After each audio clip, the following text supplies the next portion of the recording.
buah api online. Buah api online sih nanti. Iya, itu kan data yang dengan buah api. Iya. Berganti satunya. Ini minggu terakhir. Iya Pak. Iya.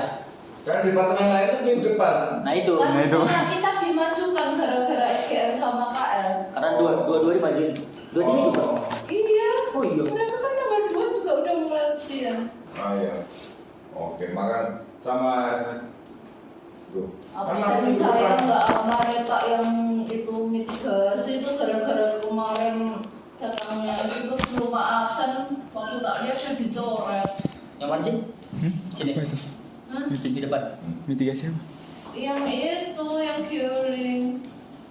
Gioling itu tuh aku datang ke kelas tapi absennya nggak lewat aku terus aku lupa absen dulu. Nah ini kalau Bisa konfir. Satu. Oke, jadi pengaruh buoyant dan mixing terhadap komposisi fluida. Jadi ini biasanya digunakan ketika kita melakukan analisis sampel yang diambil dari sumur. Tetapi pemahaman ini juga nanti bisa kita gunakan untuk memahami proses yang terjadi di alam. Cuman yang bedanya adalah proses yang ada di alam kita itu tidak tahu mereka ada boiling berapa kali, ya kan? Senormalnya kalau di alam ya kita punya air dari reservoir yang naik ke sini, boiling itu kan selalu terjadi, mixing dan boiling itu akan selalu terjadi. Jadi proses mixing dan boiling itu suatu keniscayaan bahwa ini akan terjadi ketika fluida dari reservoir naik ke permukaan menjadi manifestasi. Nah, sekarang kalian apa yang kalian pahami tentang boiling? Boiling itu apa? Pendidikan. Pendidikan. Ya. Boil mendidih. Penyebabnya apa?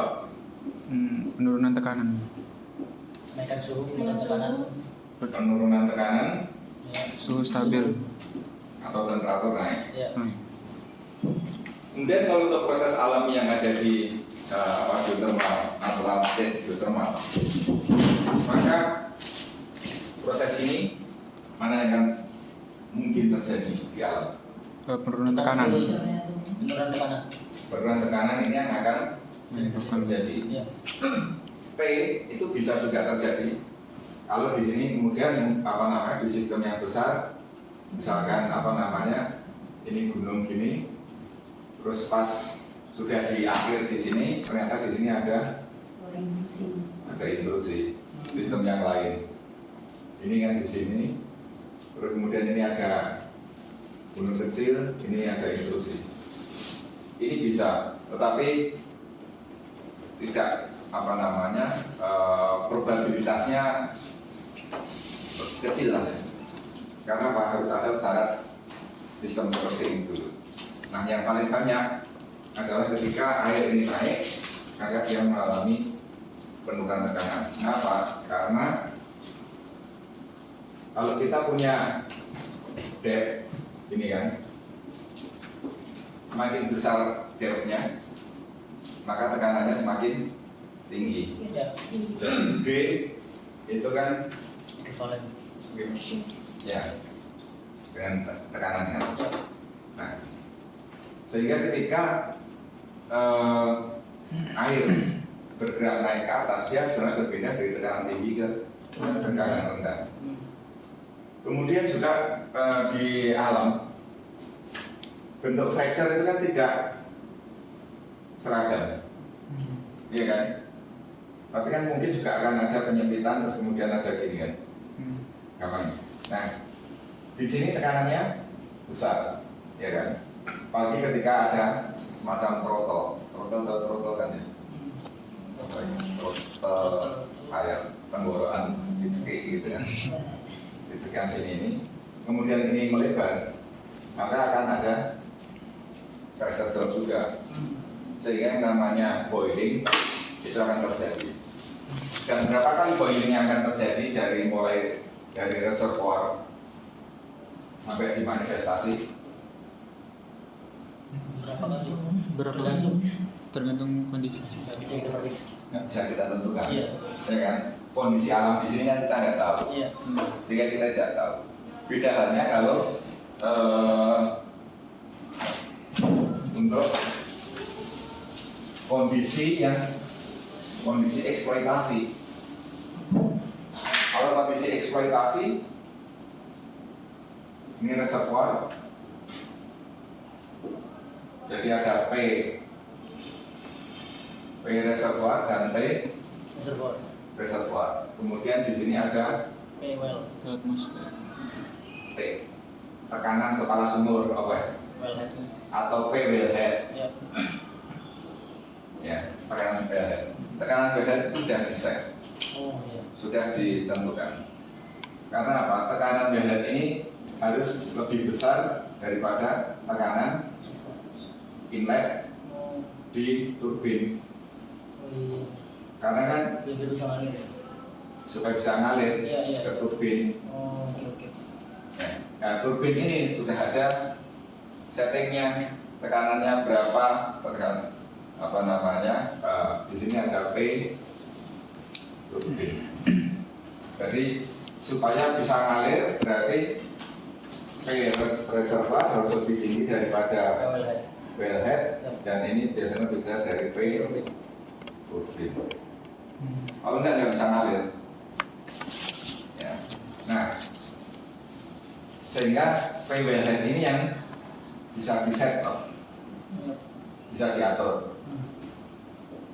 Karena mungkin P reservoir itu berapa? Misalkan P-nya 30 bar, sedangkan turbinnya itu 7 bar, ya kan? Berarti kan ada span yang banyak besar antara untuk menentukan P wellhead ini. Nah, karena ini masuk ke sumur di sini, ya, di sini ada wellheadnya sudah tentu. Di reservoir itu fluidanya apa? Fluida di reservoir. Liquid semua. Liquid gas. Dua Kalau di sistem liquid dominated, maka lebih banyak mungkin hanya liquid. liquid. Ya, ya. Tapi di beberapa adalah L plus Vapor. vapor, ya kan? Nah, kalau kita berisi ini air panas, maka ketika dia masuk ke sumur, dia akan naik kan? Di somewhere di sini, maka akan terjadi Boiling. boiling. Sehingga ketika keluar dari kepala sumur, isinya apa? Udah gas. Dua fase. Dua fase ya. Sehingga di sini ini dua fase yang kemudian dipisahkan di separator. Ya.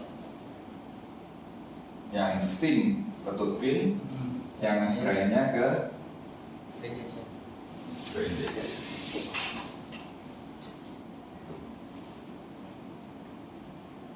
Nah, berapa boiling? Boiling ini kan artinya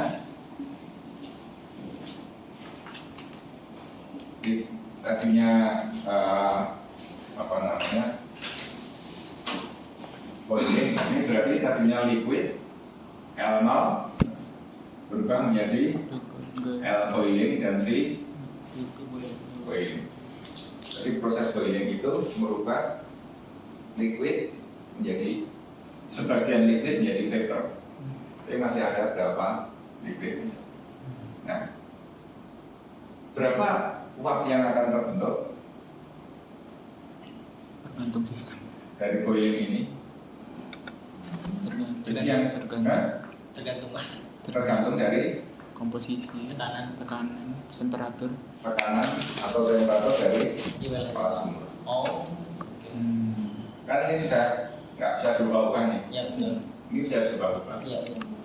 Semakin besar perbedaan tekanannya, maka vapor yang terbentuk akan Makin banyak. semakin banyak. Jadi semakin lebar perbedaannya itu vapor yang terbentuk semakin banyak, ya kalau semakin sempit perbedaannya ya vapor yang terbentuk semakin sedikit. Gitu. Kemudian apa dampaknya? Ketika berubah jadi sebagian sedikit uap, maka perubahan yang penting di dalam vapor dan dalam liquid adalah Disok. konsentrasi zat larutnya. Naik atau turun? Naik. Akan naik. Apa dampaknya kalau konsentrasinya jadi naik? Solubilitasnya tinggi. Iya. Konsentrasinya tinggi, Iya. solubilitasnya Tinggi. terlampaui. Oh ya terlampaui. Akibatnya, Ada pengendapan. Scaling misalnya. terutama kalau baik silikanya, Scaling. Sekali.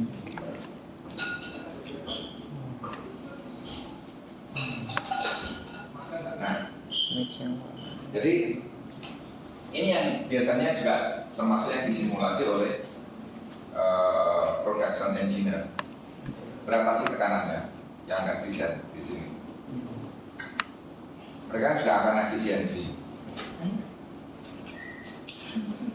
supaya uap yang diperoleh itu banyak, brandnya tidak begitu berbahaya. Iya kan? Iya, Pak. Karena kalau diambil sebanyak-banyaknya dijadikan apa? Tekanannya mendekati, misalkan ini 7 bar misalkan atau 15 bar atau berapa ini turbinnya, saya nggak tahu persis berapa sih turbinnya, tekanan turbin yang dipakai gitu ya. Nah, kalau mereka terlalu mepet tekanannya terhadap turbin, maka mereka apa yang dilakukan adalah seberapa sih jarak antara separator dengan turbin. Jangan sampai di tengah jalan kehilangan energi. tekanan.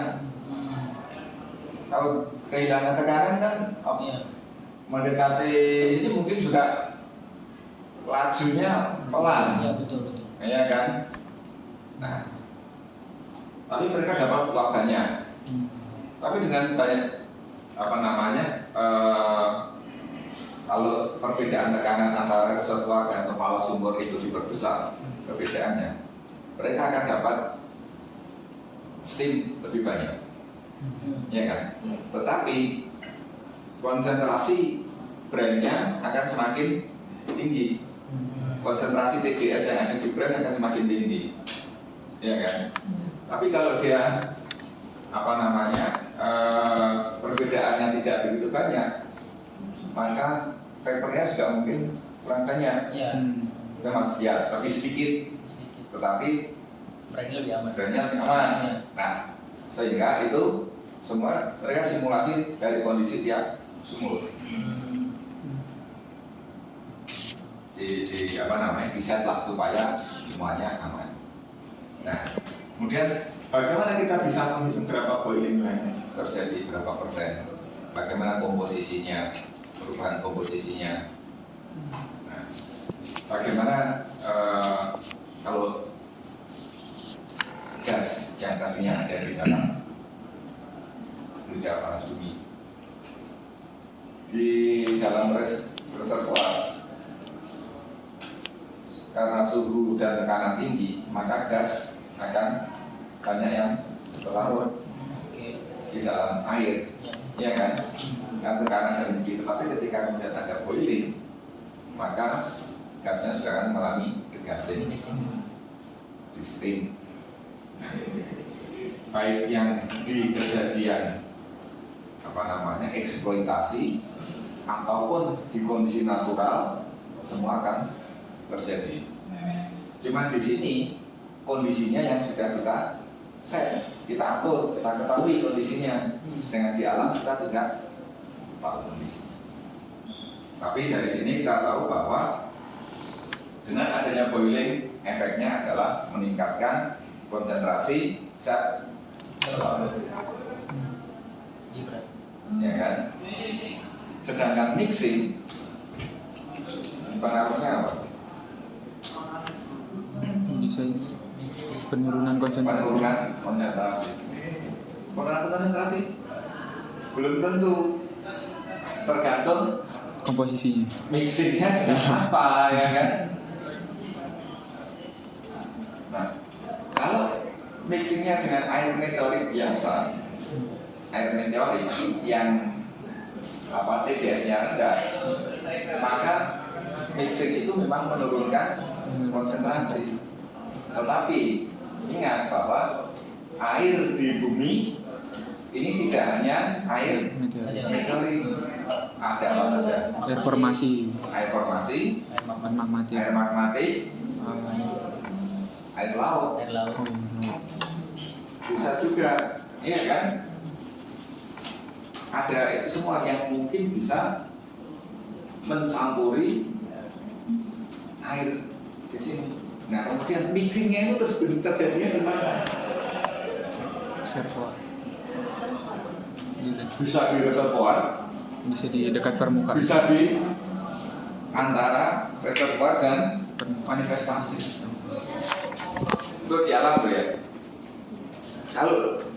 Kalau ya dieksploitasi ya mixingnya enggak, karena apa? Mixing itu akan kelihatan di reservoir. Kalau air yang kita analisis itu kita membandingkan komposisi air tiap sumur, maka kemungkinan terhadap mixingnya ada di reservoir. Dan ini berbeda kalau kita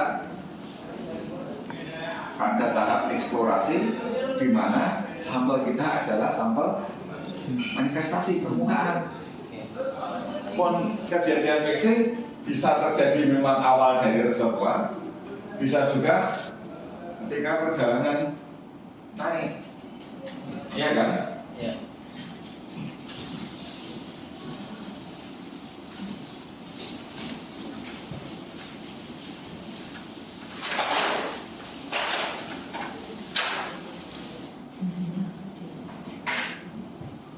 Karena ya, misalkan ini gunungnya, maka ini adalah volcanic rock. Di sini ini bisa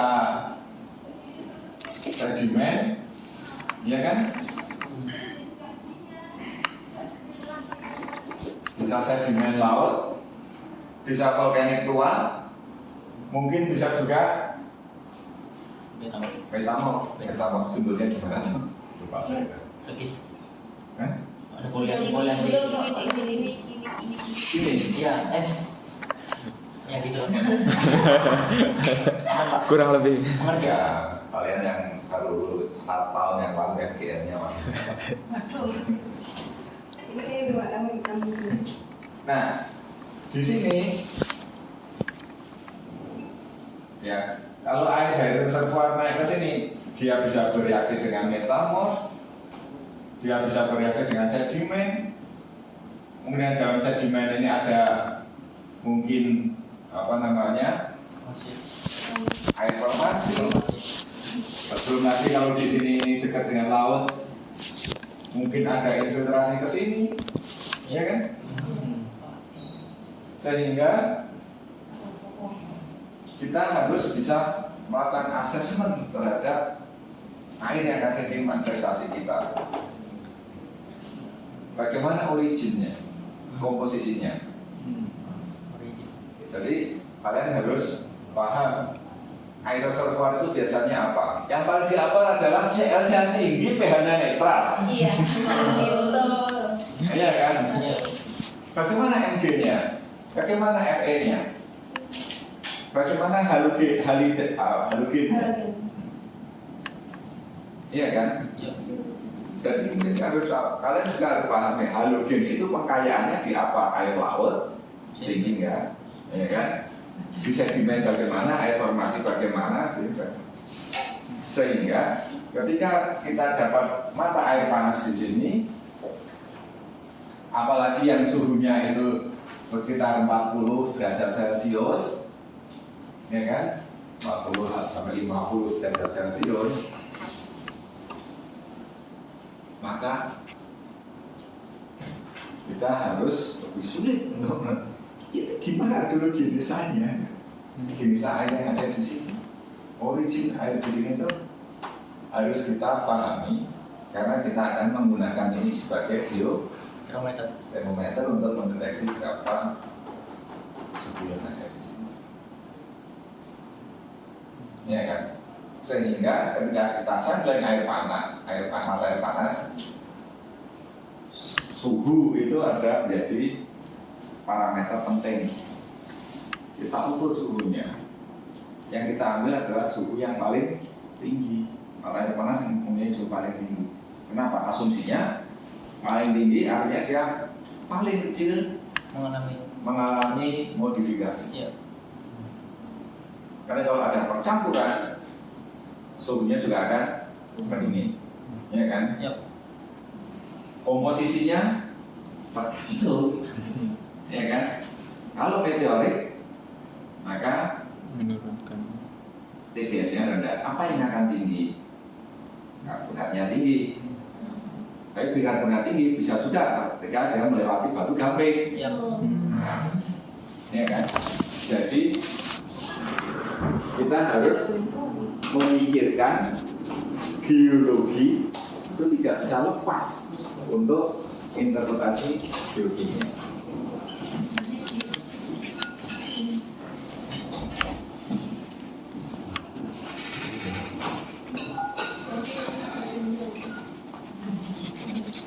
Oke ya. Jadi itu sebagai introduction. Sehingga mengapa kita membahas boiling dan mixing.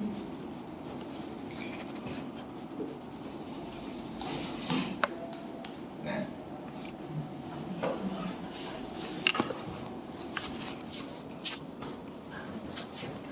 ini dari data sumber ke kondisi reservoir. Ini selalu kita hitung kalau kita ini dilakukan ketika kita melakukan monitoring sumur.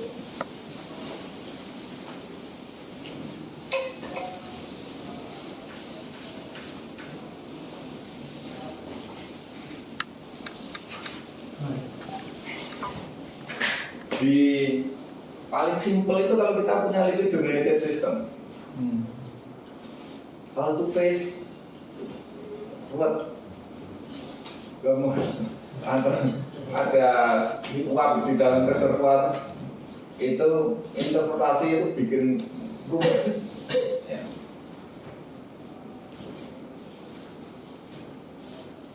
Kalau instalasi kita biasanya kan gini ya, ini reservoir, ya, ini well, kemudian ini adalah steam, ini separator, ini brine. Steam ini nanti ke turbin, ini ke reinjeksi.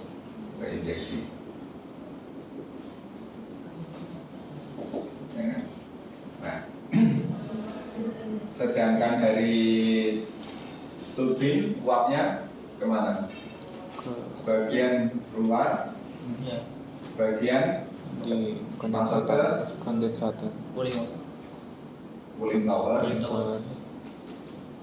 Baru injeksi lagi. kondensatnya masuk ke Reinjection. reinjeksi juga. Untuk melakukan monitoring, biasanya kita harus melakukan sampling fluidanya, fluidnya. Nah, di mana sampling itu dilakukan? Nah, sebelum reinjeksi kadang di sini kadang ada cabang ke arah Pressure. apa namanya silencer ya, Oh iya. atau di sini ada wave box.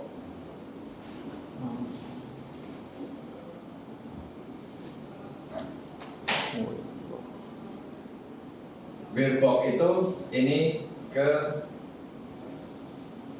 udara terbuka sehingga tekanannya berapa? Tekanan wave box 1 atm. kalau dia terbuka ke udara 1 atm. 1 tekanan atmosfer. 1 atm. atm.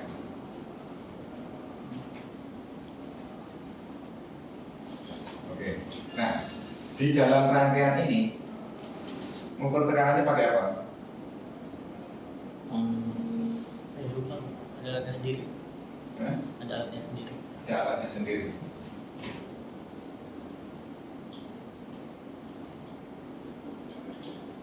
Ya kan? Ya. Bukan barometer ya? Bukan. Apa ya? Apa ini? Lupa Pak. Bukan ya? Ya. Pokoknya ada alatnya. Ya. Ini bacaan. Oke. Kalau bacaannya itu ini di nol. Kalau bacaan alat di nol, itu tekanannya berapa berarti? 0 atmosfer. Bukan. 0, 1, 1. Satu. Oh. Sehingga biasanya di dalam ini nanti ada kan pakainya bar bukan ATM bar. Dan saudara tahu. Ini ada bar gauge. Gauge kan alat pengukuran ini.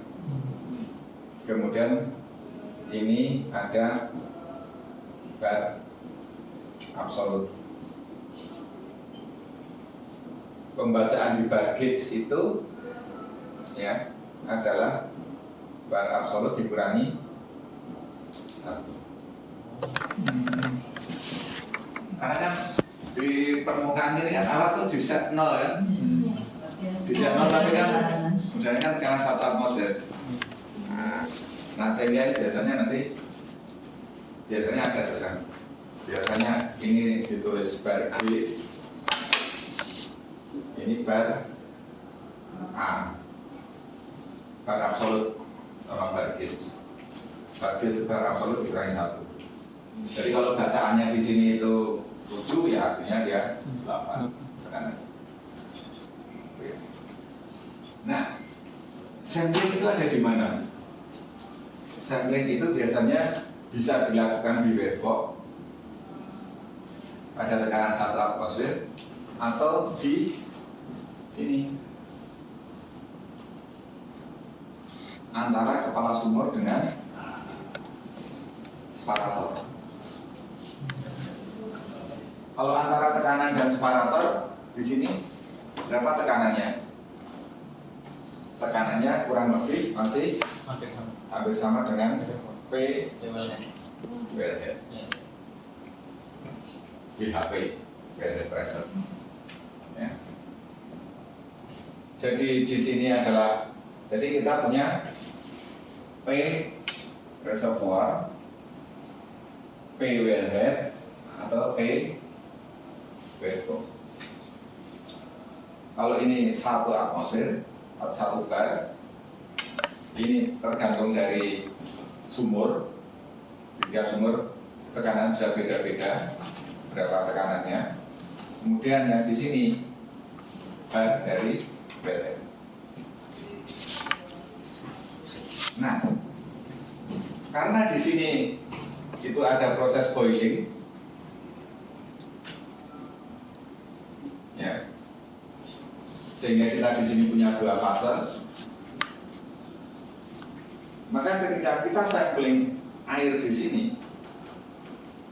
komposisinya tidak sama dengan kondisi reservoir. Ya. Kalau ini sampling point dari sini, maka konsentrasi sampling point itu tidak sama dengan konsentrasi di reservoir. Bagaimana perubahannya? Bagaimana kondisinya? Lebih tinggi. Lebih tinggi di sampling point. Sehingga ketika kita melakukan monitoring, maka ini harus kita kembalikan ke kondisi reservoir. Jadi kita harus bisa menghitung dari data sumber ke kondisi reservoir.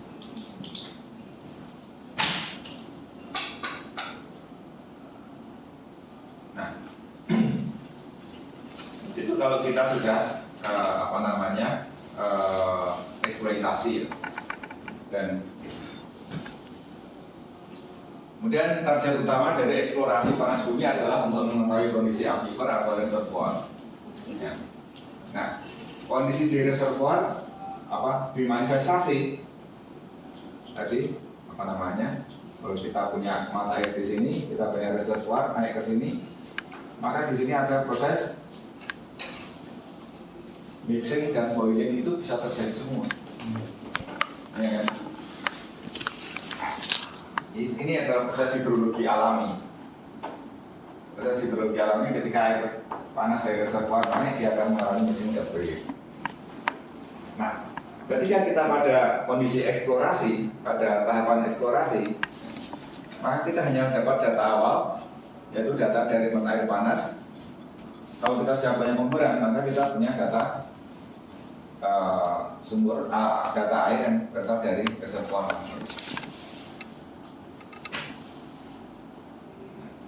Sehingga ini tadi dua proses utama yang terjadi di antara reservoir dan permukaan adalah boiling dan mixing, dan proses tersebut dampaknya atau akibatnya adalah terjadi perubahan komposisi.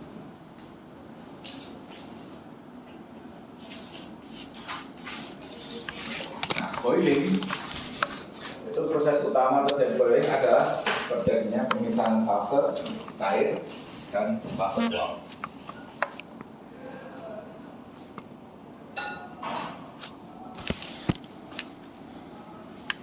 Nah, fluida yang saturated atau pada kondisi equilibrium akan mengalami boiling pada suhu dan tekanan tertentu dan mengikuti kesetimbangan fase. Kalau kalian ingat, ini grafik PT, maka kita punya solid, liquid, dan vapor. Di sini untuk air, dalam ini kita punya critical point. Berapa suhu critical point?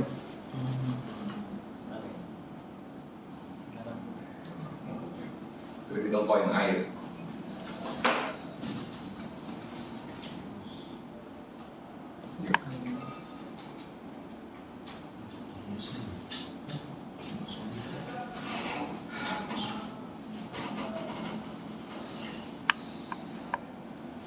Jadi konversinya 647,1 K.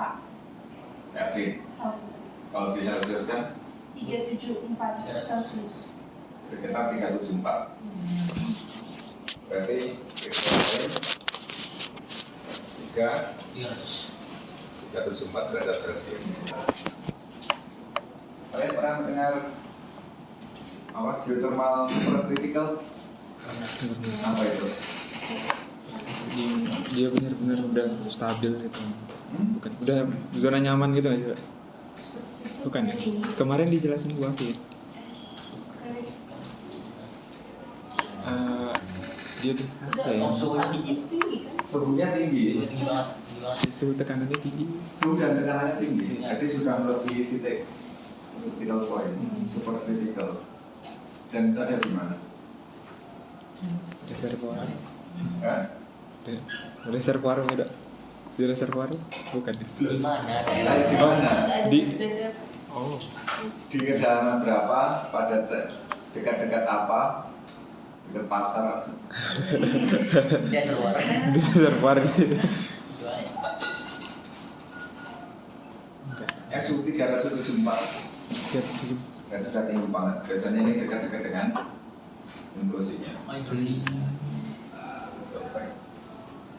Oke, jadi ini ya, kan kalau air kita untuk di geothermal kita nggak bisa bicara solid lah ya.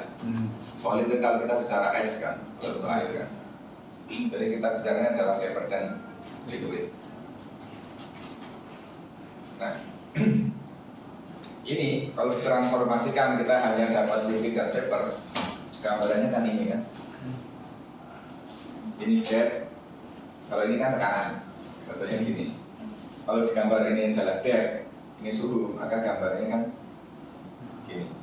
Kalau kalian belajar GSDM, kan menggambar ini kan BPD, boiling point depth atau boiling point curve.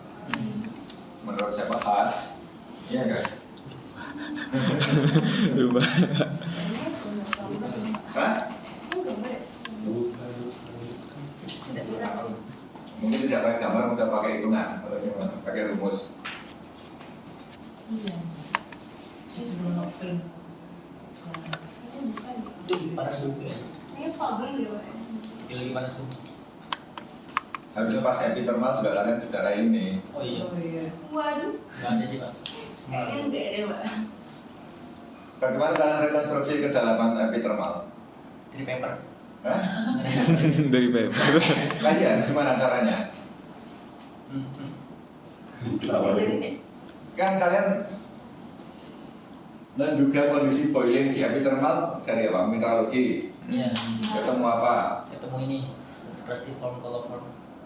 Itu ada saya. Nah, mineralnya ya. Bladed quartz, Iya banded quartz. bladed slate kayak Pedang. bladed calcite, bladed quartz. Iya. Iya kan? Terus kemudian kalau berinklusi dan lain-lain. Jadi kita bisa merekonstruksi kedalaman. Itu kan asumsinya apa? Airnya apa namanya? Encer itu apa bahasa Inggris istilahnya? Jadi tidak, kalau ini brine ya, atau ini apa namanya? Ini pure H2O yang tengah. Ternyata boiling point curve itu dipengaruhi oleh komposisi. Kalau ini pure H2O, kalau ini ada 3,3 weight% CO2 yang terlarut, sedangkan ini kalau ada 10% NaCl. NaCl ini biasanya kan hubungannya dengan salinitas. Iya kan? Yap. Salinitas kan selalu digambarkan dengan ekuivalen NaCl. Iya kan? Kalau kita cari NaCl, nah ini. Kalau air kita itu dilute ya, itu ini mendekati pure H2O, maka ini depth, ini suhu. Kalau hubungan tekanan dan depth, Penambahan tekanan setiap berapa Nah, kilo gitu. Hubungannya Berbanding lurus, Pak. terbalik. Lurus, kedalaman. banding lurus. Rumusnya P sama dengan NRT perfect. Hah? NRT perfect. Tugas. Penambahan kedalaman itu yang setiap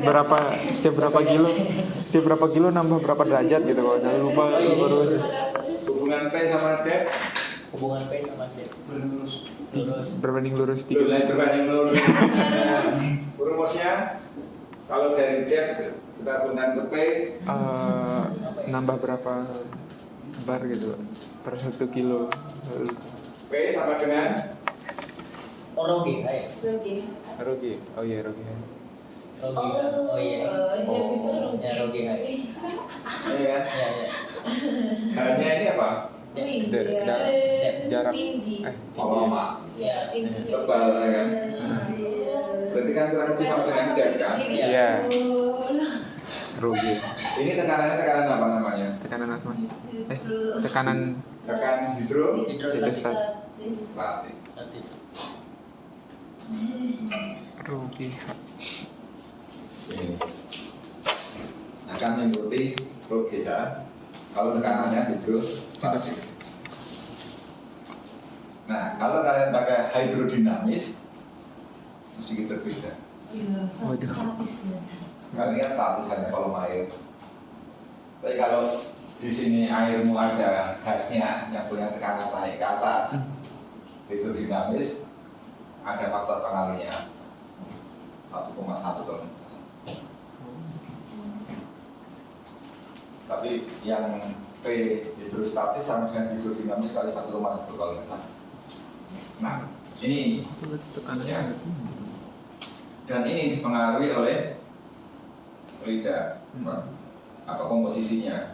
Kalau ada gasnya, maka ini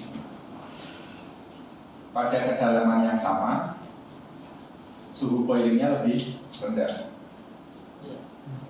dibandingkan air biasa. Kalau ada Coba.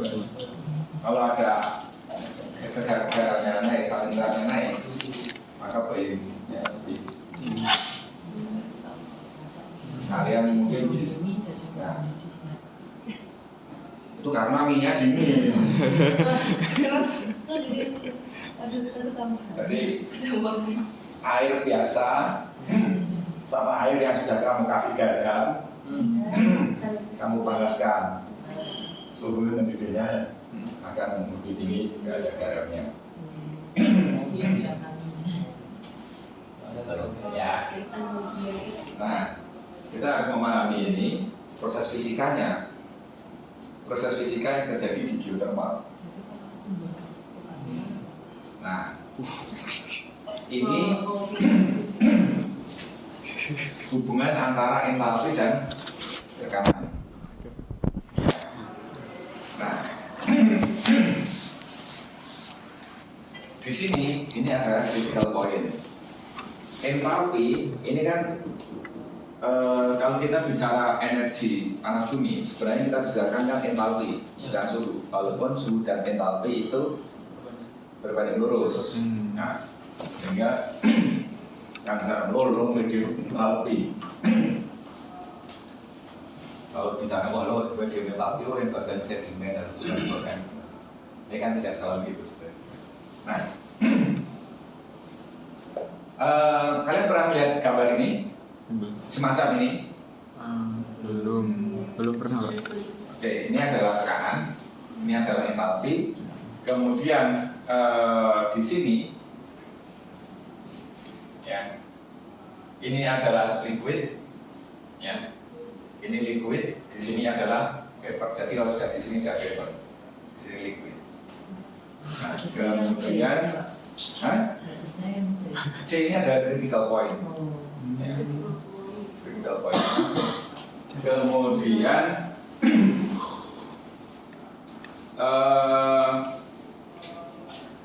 merah ini adalah iso apa ini?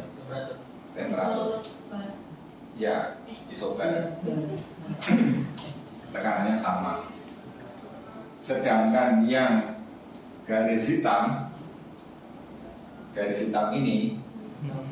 ini adalah proporsi antara steam dan vapor. Di sini ini 100% liquid, yang ini X0, ini 100% vapor. Nah, kalau di sini berarti ini yang dua fase tadi itu. Jadi ketika ini di sini, setelah boiling di sini kan masih campur, itu kondisinya di sini sampai di sini. Tergantung kamu pressure-nya di mana gitu kan? Pressure-mu yang mana? Nah, kalau kita punya di sini, ya sudah pressure. Kalau ini pas di titik di sini, Pak, misalkan ini tekanannya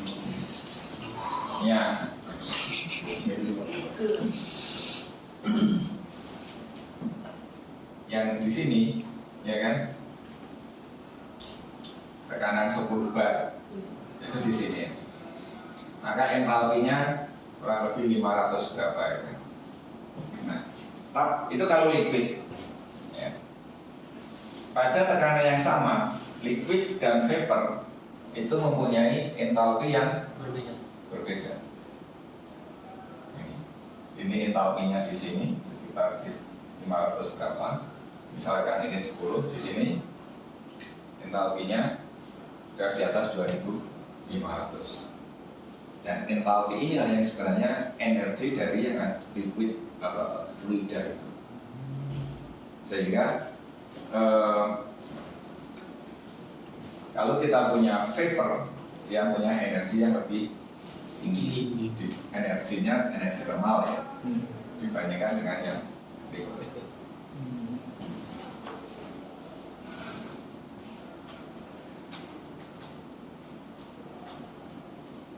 Nah, kalau kita punya air air di sini ya, tekanan 10 bar. Kemudian ternyata turun jadi 1 bar. Itu kan dia turun ada di sini kan? Iya. Ya kan, 1 bar di sini.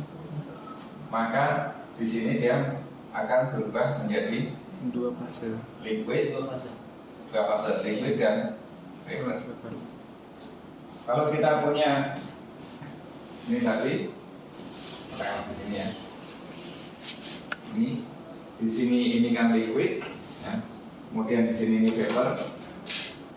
Maka ini lebih banyak vapornya atau liquidnya? Banyak. Banyak vapor. Berapa persen perbandingannya? Ini dibandingkan ini secara gratis. Ya. Jadi ini hanya untuk kalau ini nanti kalian tanya anak mesin dia lebih paham jelaskan. Kalian untuk PDKT sama anak mesin, ya kan? Waduh. Wow. Oh. Oh, kita ganti loh juga. Tidak apa Pak. Sebut taksir kita ganti. Nah, jadi ini perubahannya.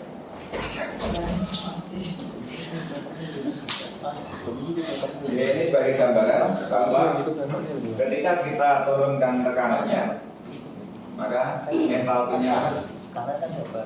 Jadi entalpinya baikkan liquid. sampai. Pak, mana ya Pak? Ya, Bukannya tadi kan Bapak bilang semakin kiri kan berarti semakin liquid. iya. Berarti harusnya kalau itu Oh ya, vapornya lebih kan sedikit. ya lebih sedikit. Oh. Liquidnya lebih banyak daripada vapor. Di sini kan 100% liquid. Iya. Oh ya. Ya. Jadi semakin mendekati. Nah, berapa persennya ini yang kemudian nanti yang akan kita coba itu.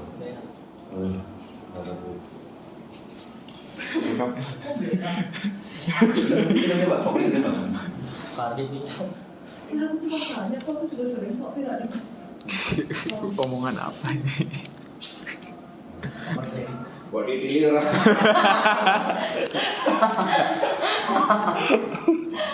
Punya panjang-panjang, tersisa lagi nanti. Habis itu gini-gini lagi. Aduh.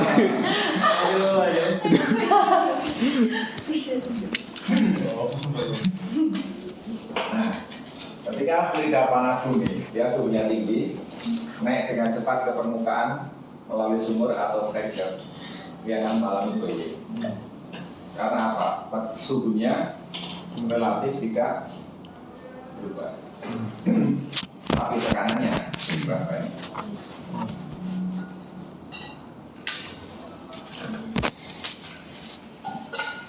Sehingga dia akan terjadi boiling, akan menghasilkan fraksi uap dan fraksi cair. Nah, komponen non volatil seperti silika, klorida akan tetap berada di fase cair.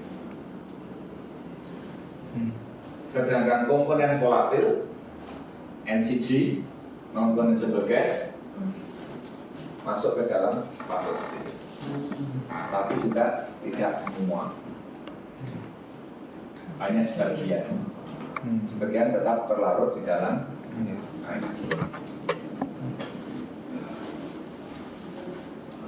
Nah, sehingga tadi kalau apa namanya ini kita cekik sumurnya,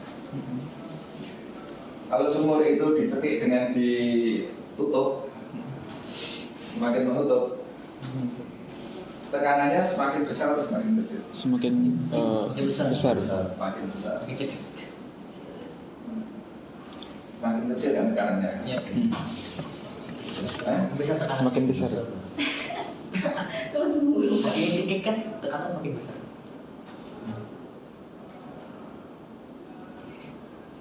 Pas keluarnya Oke. Kalau dibuka penuh, Iya.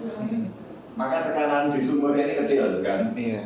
Iya betul. Tekanan sehingga apa namanya? Ya ini bablas saja kan? Betul. Iya. Tidak ada hambatan. Iya. Jadi tidak akan ada boiling. Ya. Tetap ada. Tetap ada. Benar. Kalau ini dibuka full, tekanannya hilang. Hilang benar.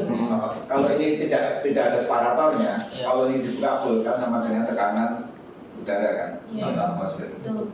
Dari tekanan kecil, semua kan semakin banyak uap yang akan Nih. terbentuk. Iya. Iya. Tapi kalau ini dikencengkan, tekanan kepala sumburnya ini besar. Lebih besar. Perbedaan tekanan dengan reservoir itu Hampir kecil. Jadi betul Ya kan? Kalau ini ditutup rapat ya tekanannya sama. Iya, betul. Air nggak keluar. Air nggak keluar, nggak Iya. ngalir. Ngalir. Tapi kalau udah dibuka sedikit, Iya. nah mulai uap yang terbentuk akan semakin sedikit. Oke. Nah, kalau yang bukaan semakin banyak, uap yang terbentuk semakin banyak, maka konsentrasi silika dan klorida akan semakin tinggi Tinggi betul. di brainnya. Di brandnya ya. Karena apa? Karena pelarutnya berkurang. Berkurang. Benar. Jadi berubah dari steam. Oke. Dengan asumsi bahwa fluida naik ke permukaan dengan sangat cepat sehingga tidak ada kehilangan panas ke lingkungannya, bisa atau bisa diabaikan sehingga prosesnya terjadi secara adiabatik.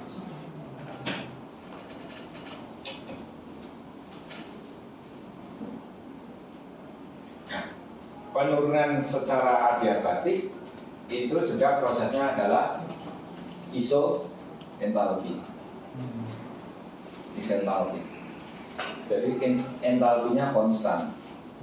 Jadi ketika air dari reservoir ini naik secara cepat, kan prosesnya proses adiabatik, ya kan? Karena suhunya tidak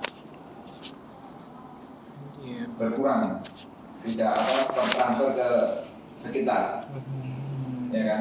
Sehingga energi dari fluida ini walaupun setelah boiling, ini energi totalnya akan tetap.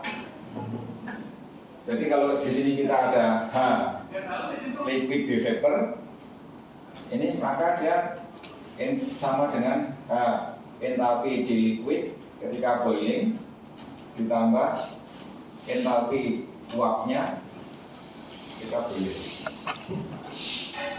Karena prosesnya adalah proses isoentalpi.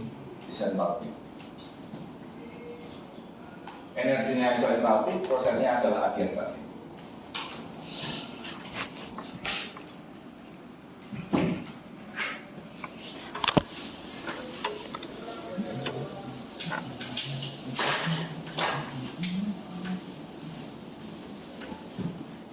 Nah,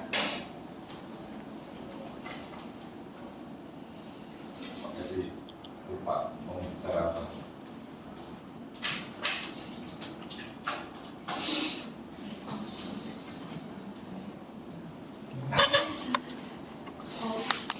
Hitungan. Jadi ini kemudian dengan proses ini, ya, dengan proses ini yang kita gunakan untuk menghitung fraksi. Jadi kan kalau kita punya seperti ini, ya kan, ini depth, ini T. Kondisi di reservoir yang liquid dominated itu somewhere di sini kan. Ini kan reservoir yang liquid dominated itu di sini. Kalau dua fase itu di sini. Liquid dominated karena apa? Isinya adalah air panas.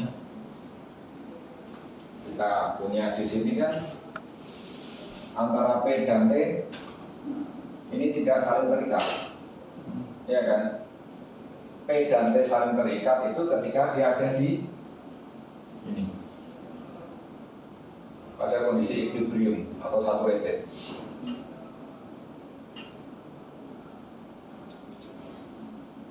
Mendidih pada suhu 100 derajat Celcius itu jika tekanannya 100. Ya.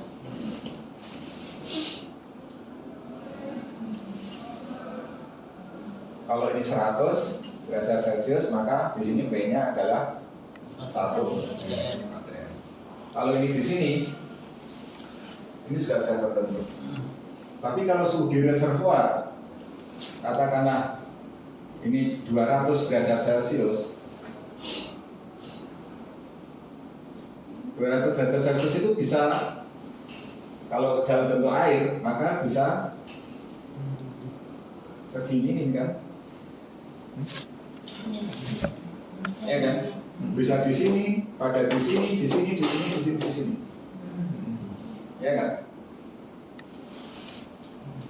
Kita bisa mengikat antara suhu dan tekanan dengan syarat adalah kondisi boiling, kondisi saturated atau kondisi equilibrium.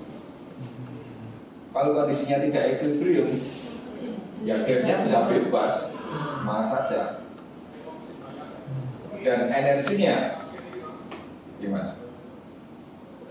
Entalpinya itu akan berbeda-beda. Sehingga P reservoir itu harus dihitung berdasarkan suhu dan tekanan. Itu ada kalkulatornya, online untuk menghitung entalpi air. Ya. Nah, ini entalpi kalkulator. ada kan entalpi kalkulator atau apalah bahasa itu. Nah, sehingga kalau reservoir 265 derajat Celcius, tekanannya berapa? Itu harus diketahui kalau kita ingin menghitung entalpinya. Ya. Nah, kalau suhu reservoir itu 265 derajat Celcius, naik ke permukaan dia akan mengalami flashing pada suhu 100 derajat Celcius. Karena kata kuncinya adalah permukaan. Di permukaan tekanannya 1 atm, 1 bar, ya kan? Sehingga dia akan mempunyai suhu maksimum adalah 100 derajat Celcius. Tapi kalau kita dimanifestasi panas bumi yang ada di atas gunung, ya kan? Maka suhu maksimumnya mungkin suhu boilingnya bukan 100 derajat Celcius, bisa saja 90 sekian. Karena apa? Ketika kita naik tekanannya turun kan? 1 atmosfer itu kan pada elevasi 0 dpl.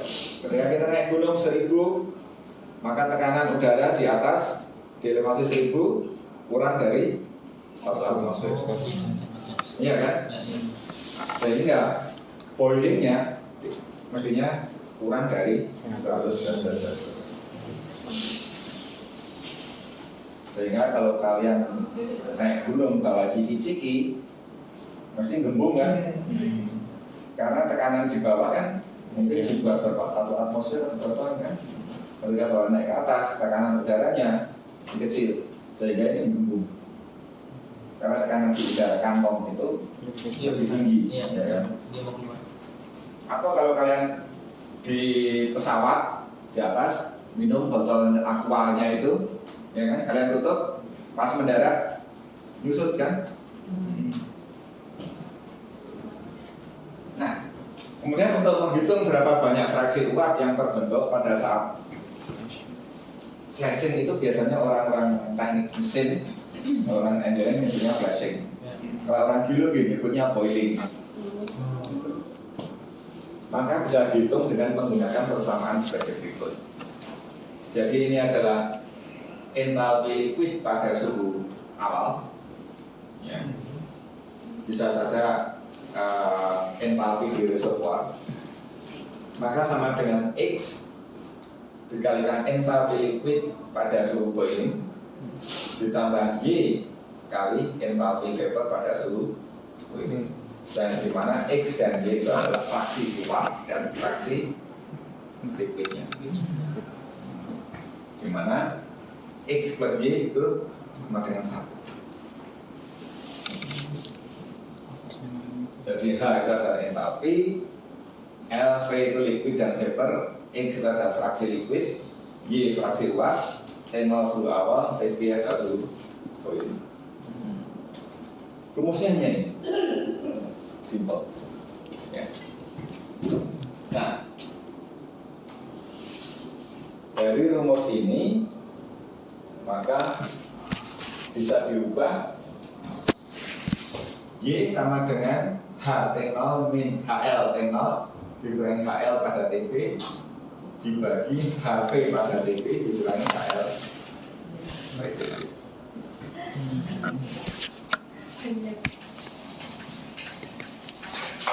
Ini matematika sederhana. Wow, kalian sudah berhadapan dengan PowerPoint hijau, mestinya matematikanya sudah Sama hijau Pak. Hah? Sama hijau. Matematikanya sudah lebih advance ya kan.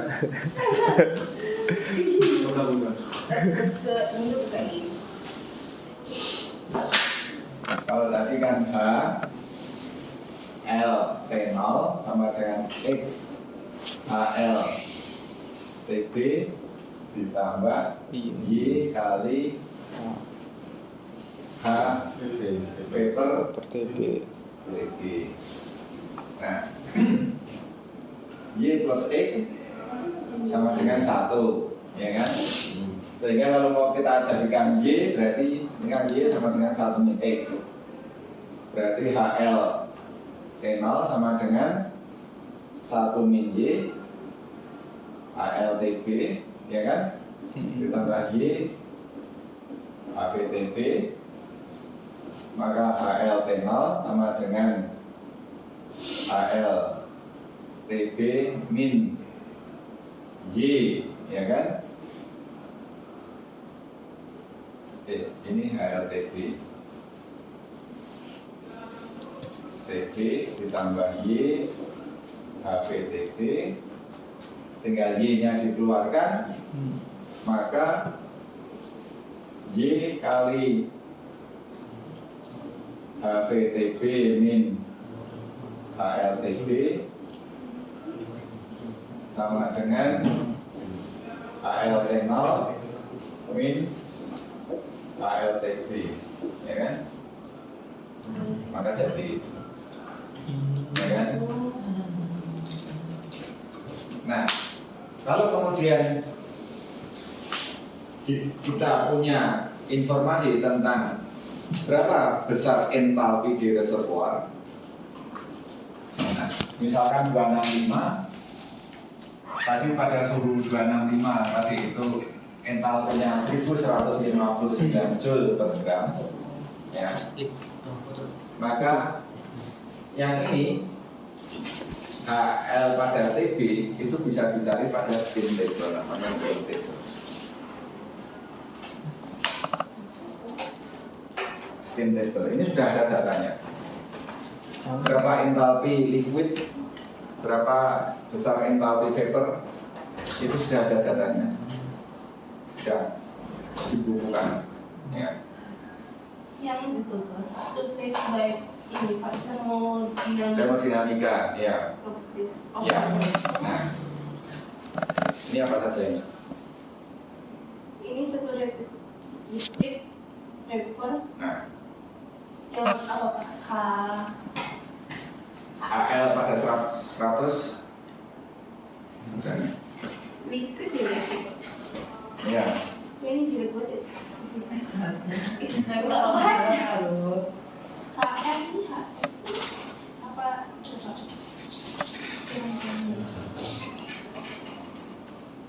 Saturated liquid, saturated.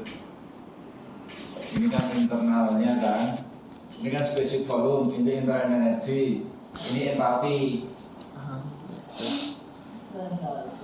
Entalpi Yang KL rutin itu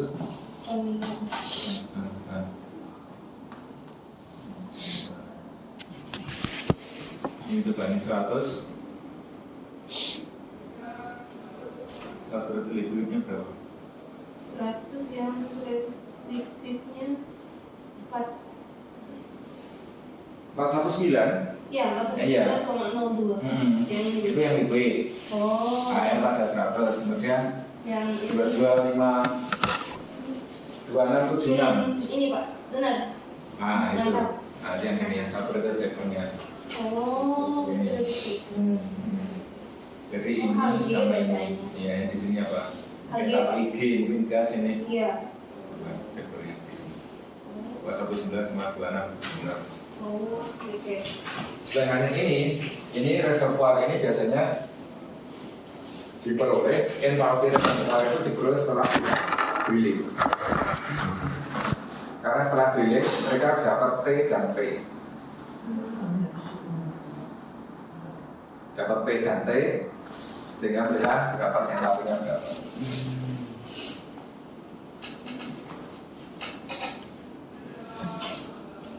Nah Kak, ini berlaku untuk semua jenis fluidanya gitu Pak? Kalau ini fluidanya air, H2O murni berarti Pak? agak umumnya. Jadi dilute. Istilahnya kan dilute ya. Dilute. Apa encer itu Pak? Diluted. Ya, yang konsentrasinya rendah. Karena apa namanya? Tapi untuk air itu ini. Kalau yang 265 ini gimana? 265 itu tergantung dari tekanan dan suhu reservoir. Oh. Soalnya kalau hanya 265 saja, coba yang tadi itu nggak ada. 265 ada Pak, tapi dia Liquidnya berapa? ada 1159 Pak. Sama. Nah, 1159 itu kan kalau dianggap tadi liquid suhunya 265, isinya liquid tapi ini adalah kondisi saturated.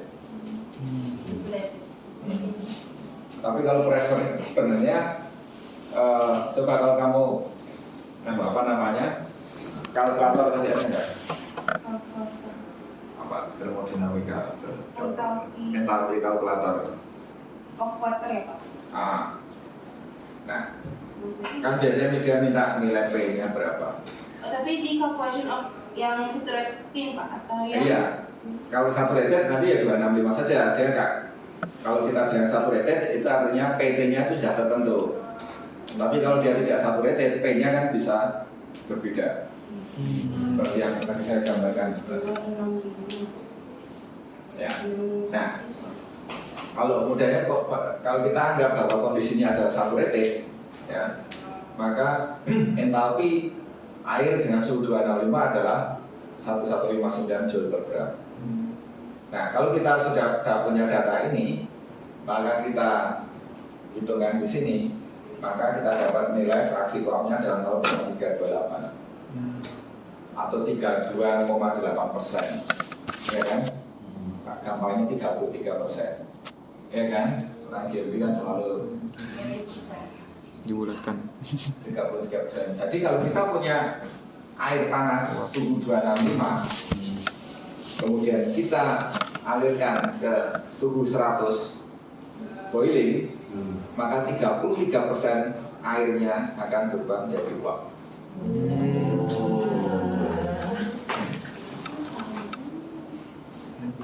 Jadi memang orang mesin canggih-canggih. ini untuk mesin Pak. Ya, kemudian kan kita juga pakai ini. Tapi biasanya hitung-hitungannya termodinamikanya orang mesin kan. Bukan kita. Ya, tapi kita hitung ini.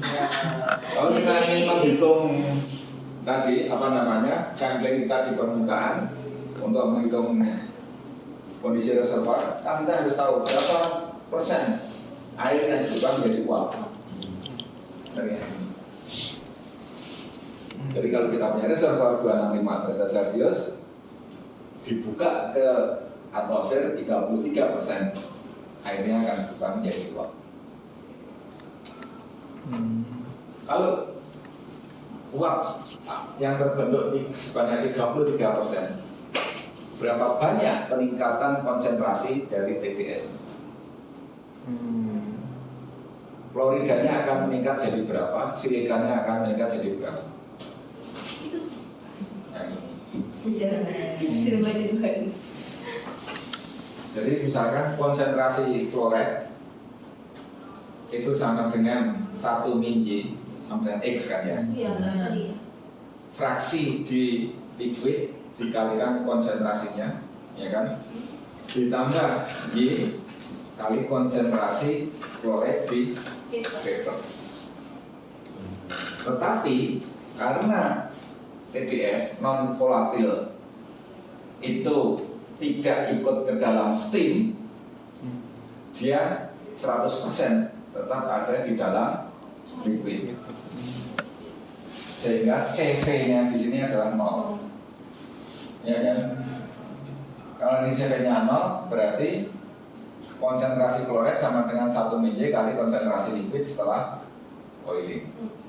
Sehingga konsentrasi kloret setelah boiling sama dengan konsentrasi kloret mula-mula dibagi 1 mJ. Nah, kalau Y-nya 0,328 berarti ini dibagi 0,6 6,66 672 katakanlah hampir 70%. Ya kan? Berarti 1/7, 10/7 faktor pengalinya. 10/7 1,1 ya. Bapak tadi Y-nya dari mana? Y-nya kan ini Iya. 0,33. 0,33. Oh, langsung dikurang. 1 min Y kan berarti dibagi 0,672. Iya. Ya itu kan kalau kita ngitung ini kan pakai kalkulator kan kalau ini kan kalau hitungan di kepala kita kan kita selalu pendekatan terbaik kan. Kan kalau kalian menghitung ini untuk apa enggak kalkulator nggak profesional. Oke ya, jadi kalau konsentrasi dalam silinder reservoir itu tadinya 1145 mg per kilogram, maka setelah boiling dia menjadi 1700. Itu yang awal-awal ya Pak? Ya? Yang fluida dalam reservoirnya itu masukin yang ke awal? Yang ini kan? Iya, Itu yang ini. Oh, Ya. itu. Oh yang ini. Ini yang dihitung. Ya. Yang mau diganti.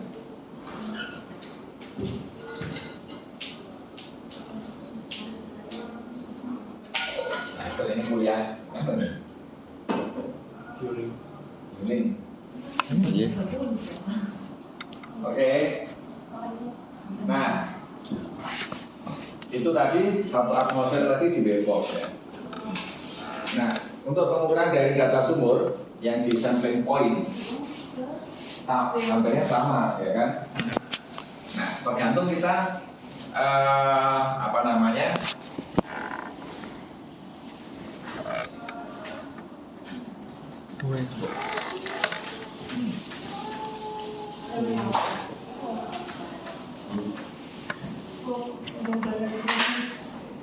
kalau kita punya sumur sini ya, kemudian ini reservoir, ini well box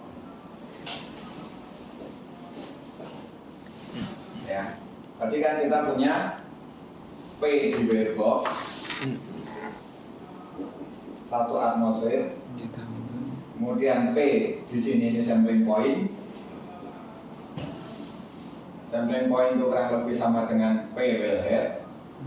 Dan kita punya P reservoir. Nah, kalau kita ambil sampel air yang ada di sini, berarti di sini sudah mengalami berapa kali boiling? Reservoir. 2 kali. 2 kali boiling, karena boiling pertama adalah di sini, boiling kedua itu di sini.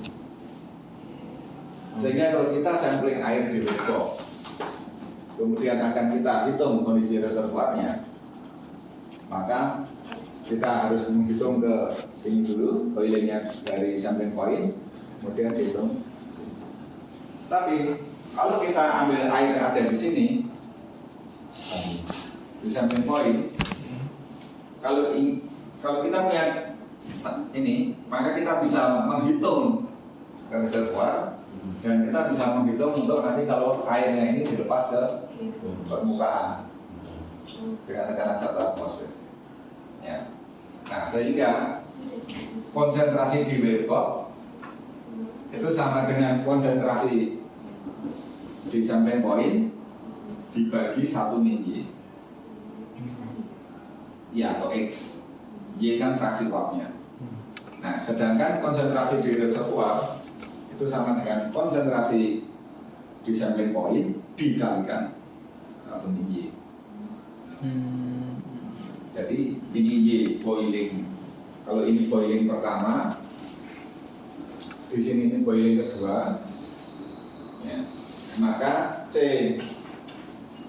konsentrasi di Weber itu sama dengan konsentrasi di sampling point dibagi 1 min Y kedua, ya kan?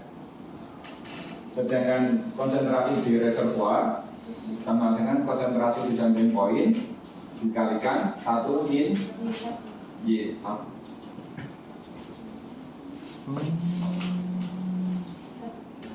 Tapi berarti Y-nya beda Pak kalau yang Ya beda, kan tekanannya beda-beda.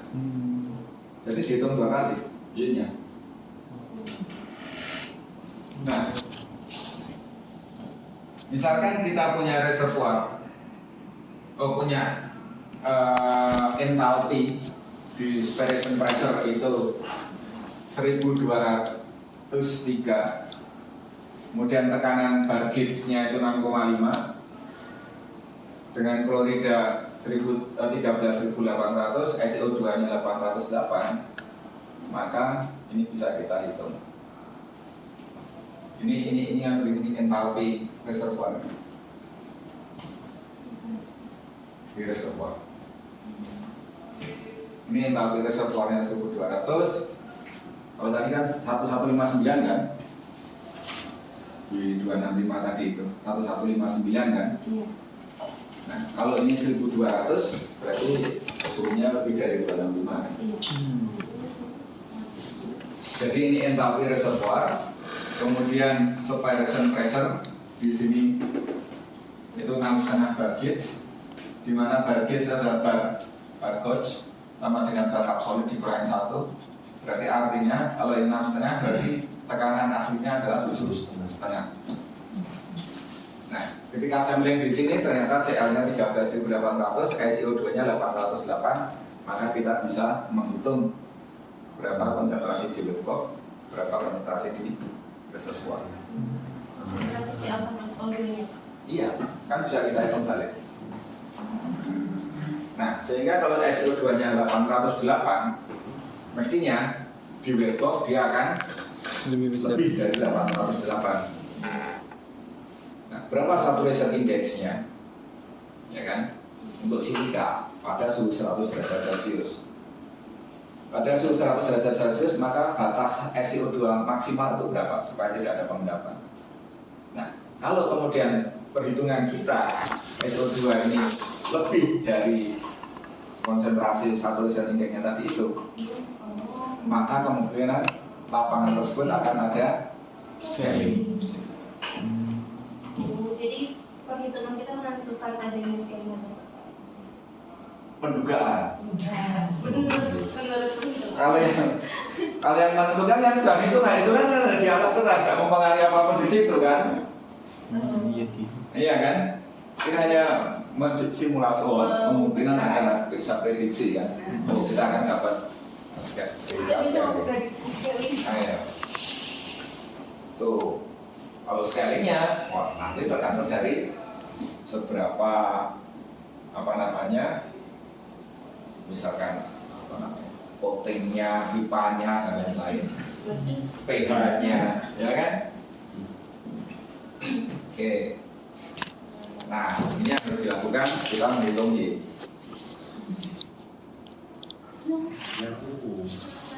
Kemudian Y1 dan Y2 ini sudah bisa semua, sehingga ini saya lewati saja.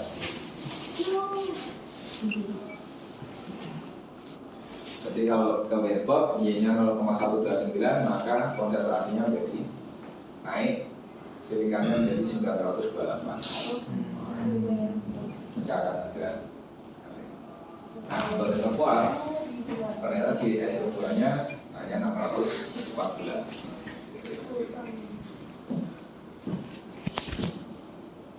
Tuh, Giling jadi itu bukan saya. Pak Giling 930. Wah, 930. Iya. Saya kira ada kelas yang lain selain Giling. Iya.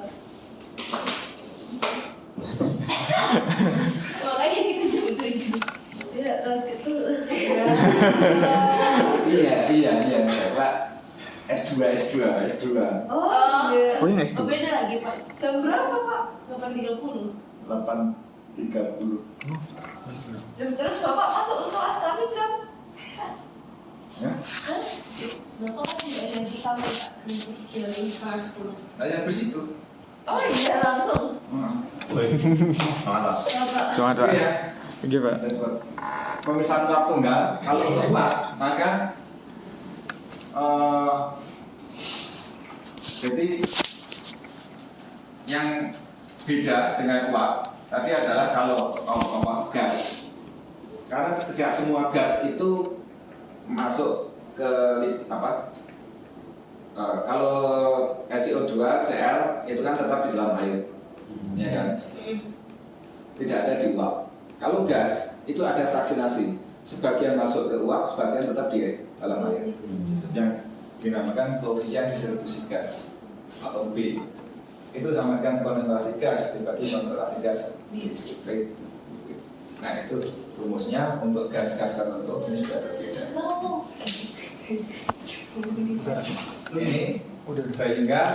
Ini sehingga apa namanya, nilai B ini bisa kita hitung T boilingnya berapa. Kalau T-nya ini berubah, nilai B-nya berubah. Kalau kita lihat dari sini, maka karena B itu adalah konsentrasi gas dan konsentrasi liquid, ketika air ini mendidih, maka katakanlah di sini 100 ya, yang ini, maka nitrogen itu akan lebih banyak lari ke vapor dibandingnya di liquid. Sedangkan NH3 itu lebih kecil, ya kan, karena ada di sini. Kalau ini, karena ini log B 4 itu kan berarti 10 pangkat 4. Nah, fraksi yang masuk ke vapor itu lebih banyak untuk kalau nitrogen kan banyak. Ya. Sehingga tapi untuk CO2 dan H2S dia ada di antara ini dan ini. Sehingga ketika air muncul di manifestasi, maka CO2 dan H2S dan mungkin NH3 itu masih akan ada tetap di pelarut dibandingkan N2, H2C4 itu sudah lepas dalam stream. Oke. Semangat nih, semangat nih. Nah, sehingga rumusnya ini asik nanti artinya kalau ini apa namanya, ini disimulasikan ya, ini bisa kalian simulasikan kalau suhu 260 langsung boiling jadi 100 atau 260 dengan boiling bertahap, karena kan di alam kita nggak tahu ini lebih besar mana. Ternyata single boiling itu hasilnya lebih tinggi dibandingkan kalau bertahap. Sehingga kalau kita apa namanya di alam ya, kita anggap single boiling itu sudah memenuhi. Saya kan apakah dari 26 jadi 256, 26 ini kan kita nggak tahu berapa kali boiling dari reservoir sampai ke manifestasi. Ya. Single. Cukup satu. Ya kan, presiden single, presiden jomblo. Nah ini, jadi kalau tadinya ini di sini, ya, katakan ini 260, ya, gambaran ini 260, kemudian dia boiling di 150, maka konsentrasi gasnya sudah sedikit. Oh, Iya kan? Yang paling banyak NH3, apalagi yang apa namanya N2 dan lain-lain. CO2 H2S ada di sini.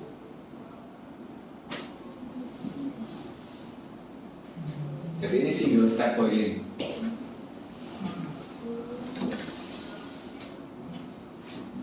Jadi ini kan Cl per C0 konsentrasi apa namanya liquid, konsentrasi yang ada di liquid dibandingkan konsentrasi di awalnya. Jadi kalau ini 260, ini kan Cl per C0 1, ya kan? Konsentrasi di liquid 500 katakanlah ini ya.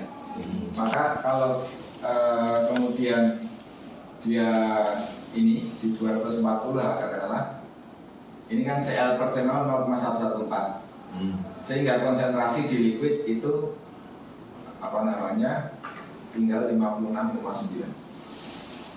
Yang tadinya 500 tinggal 56,9. Ini konsentrasi gas ya. Konsentrasi gas. Untuk CO2, maaf, ini untuk CO2.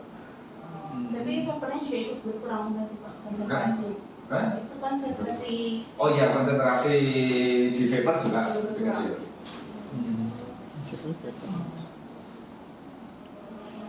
Kenapa? Karena kalau ini, misalkan ini, ya nilai Y-nya kecil, jumlah vapornya kan kecil, ya kan? Iya. Sehingga konsentrasinya,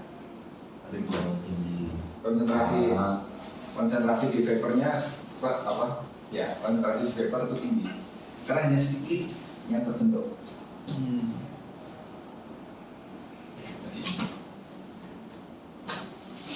Oke,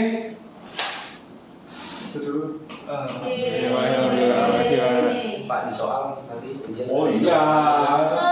Aduh. Hal ini untuk mixing. Salah satu mixing itu adalah konsentrasi klorida dan entalpi. Asumsi di air panas bumi semakin tinggi entalpi, semakin tinggi kloridanya. Oh, Dan itu berbanding lurus. Sehingga ini. Jadi ini fraksinya jika V1 entalpinya sekian atau kloridanya tinggi.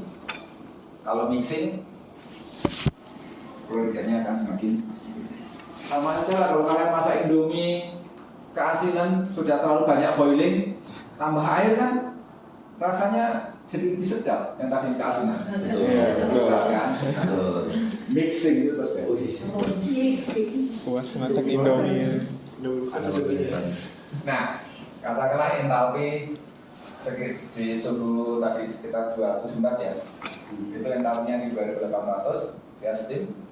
Kloridanya 0, kemudian ini adalah steam loss. Ini mixing dengan air. Ini ada misalkan air di reservoir. Air di reservoirnya ini ketika dia muncul boiling di permukaan, maka akan ada kenaikan konsentrasi Cl. Karena ketika air dari reservoir itu boiling, ya naik ke permukaan kan, boiling ke tempat yang lebih tekanan lebih rendah, suhunya lebih rendah, dia akan mendingin kan, sehingga entalpinya berkurang, tapi kloridanya naik, artinya ada boiling. Kalau ke sini, entalpinya berkurang karena bertambah dengan air dingin, Cl-nya konsentrasinya turun juga karena bertambah dengan pengencer. Berarti kita bisa lihat itu sebenarnya boiling atau mixing dari dari hubungan antara klorida dan entalpi. Oke, sehingga ini contohnya. Nah, ini Koitaku. ini manifestasi di permukaan. Ini ada dari sumur, ya. Maka kita ini sumur yang paling panas, entalpinya paling tinggi, klorida yang paling tinggi. Ini kita anggap sebagai parent atau yang paling utama, induknya. Dan ini kalau kemudian dari tadi 2800 itu boilingnya Cocok di manifestasi yang baik. Sedangkan ternyata sumur-sumur yang lain itu berarti ini ada mixing bercampur dengan air yang lebih dingin dengan entalpi kurang lebih 500 sekian. Oh ya, Oh berarti dari situ ditarik dari tren yang itu Pak? yang mana? Yang dari sini? Yang di atas kirinya? Ini, iya dari tren. Ya, tren. Oke.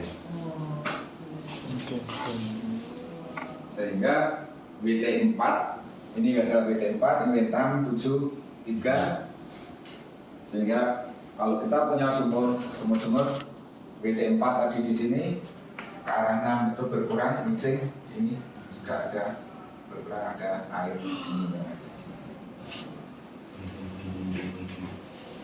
Oke. Sudah selesai. Tidak usia ya. Aduh. Ada itu Pak? Ada lah, mau tata ini terlalu itu. Jadi